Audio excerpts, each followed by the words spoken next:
Madame, j'aimerais d'abord vous, juste en préalable, dire que lorsque vous ne tenez pas le temps, eh bien, c'est une injustice pour les autres. Donc, soit nous dérapons tous, mais alors je ne vois pas comment cela est possible, soit vous donnez le temps qu'il faut à chacun. Je tiens à vous le dire.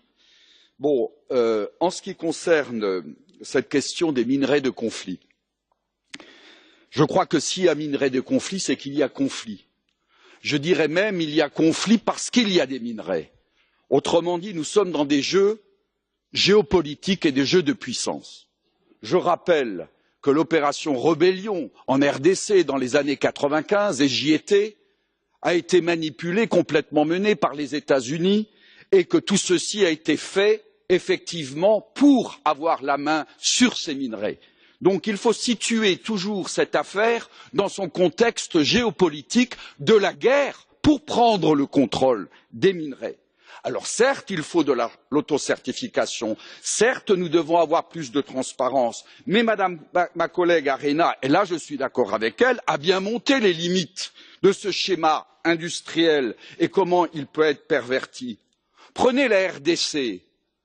Nous parlons jamais de Kagame. Mais M. Kagame occupe ce pays et prend ses minerais très allègrement, alors qu'il est considéré chez nous comme un homme très démocrate. Et par ailleurs, ceci avec le soutien de sociétés canadiennes, américaines et allemandes. Personne ne parle de ça. En quoi votre autocertification va apporter quelque chose? Ce qu'il faut, c'est remettre sa place. Il ne peut pas y avoir liberté de commerce pour des minerais très sensibles. Il faut renationaliser, il faut remettre les États au centre et mettre un équilibre avec le Conseil de sécurité pour effectivement prendre le contrôle de ces matières première et ne pas laisser le commerce libre se faire parce que nous aurons toujours un dévoiement.